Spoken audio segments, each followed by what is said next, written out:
What? Iran has a nuke! No.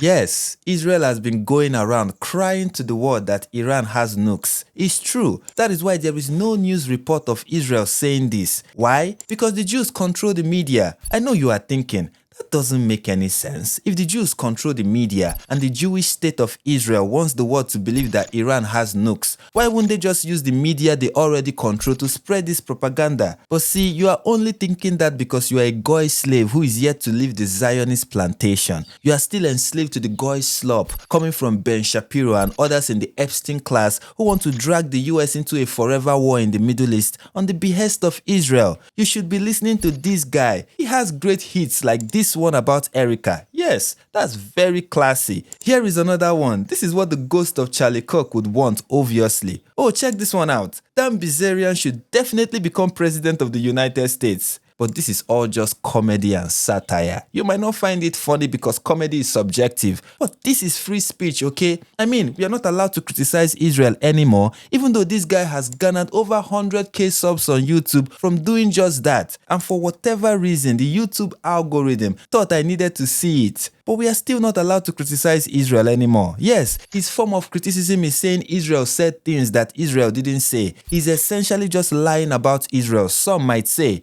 But it is satire. It is an art form. Poetic license, okay? It is poetic license. Iran might have a nuke. No. Iran will have a nuke. No. They have weapons-grade uranium. No.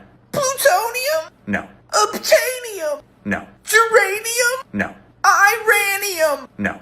Oh, this is so funny. I can't stop laughing. This is me on the floor rolling in uncontrollable laughter. And this satire is top-notch. Animal Farm has nothing on this. I mean, the accuracy is something else. The IAEA's report in May last year warned that Iran had uranium enriched up to 60% purity, a short technical step away from weapons grade. Iranian officials themselves boasted about their nuclear advances and called building a nuke a simple task. But you have to be a stupid Goy slave to think that the government of Iran, made up of hardline 12-hour Shias who want to usher in the end of days, will be thinking of making a nuke. They are just amassing uranium enrichment for fun. That's what oppressive dictatorships do. Just ask North Korea. But they violated the IAEA. No. Wow, these jokes are as funny as lung cancer. You know why? Because they are dangerously true. So true. The only minor insignificant problem, and this is me being pedantic, is the fact that the IAEA itself declared that Iran was in breach of its non-proliferation obligations. But if you ignore that iota of uncomfortable fact, then you can see that our emancipated Goy is extremely accurate.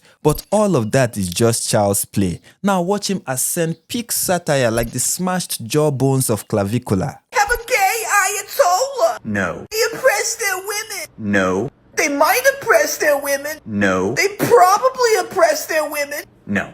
Icarus has flown too close to the sun with wings made of wax, but this is still satire, as funny as Chelsea Handler on the roast of Kelvin Hart. Clearly, women are not being oppressed in Iran. Yes, ignore the reports, the countless examples of repression, the deaths, the imprisonments, the rapes. Also, ignore even the Iranians in diaspora who receive first-hand news of what their relatives back home are going through. All of that must be sacrificed on the altar of satirizing the Jewish state. This is the price of real comedy. And here comes a bigger sacrifice. And I promise you, this will be the biggest laugh of your life. It's so sad they killed 20,000 in 3 days. No. They killed 30,000 in 6 hours. No. They killed 40,000 in 52 seconds. No. They killed 8 million. No. So sad they ate babies for breakfast. No.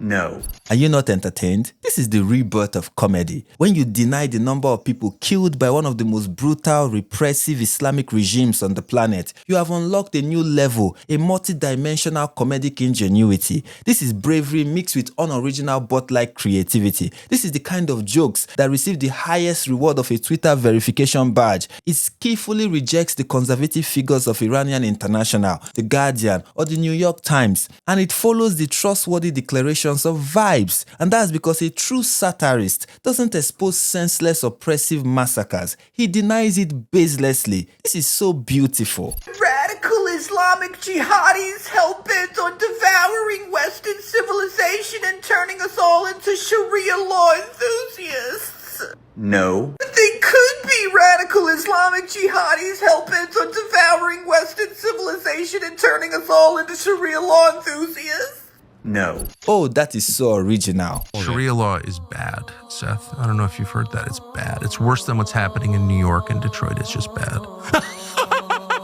You may have known satire as an art form that uses humor to expose and criticize societal flaws. But in this case, the satire itself is the societal flaw, presented with the comedic brilliance of a chronically online Twitter user. This is what happens when a society has rightfully given up on truth. Jesus spoke about this generation in John 3:19. The light has come into the world, and men love darkness rather than light. But Jesus is just another Jew, and Jews are the bane of society, and Jesus is the king of the Jews, so his words are just goy slop. And we are no longer goy slaves, okay? As emancipated goyim, we now hold this truth to be self-evident, that anything is true until it is said by a Jew. 8,000,000,005 seconds. No. Please? No.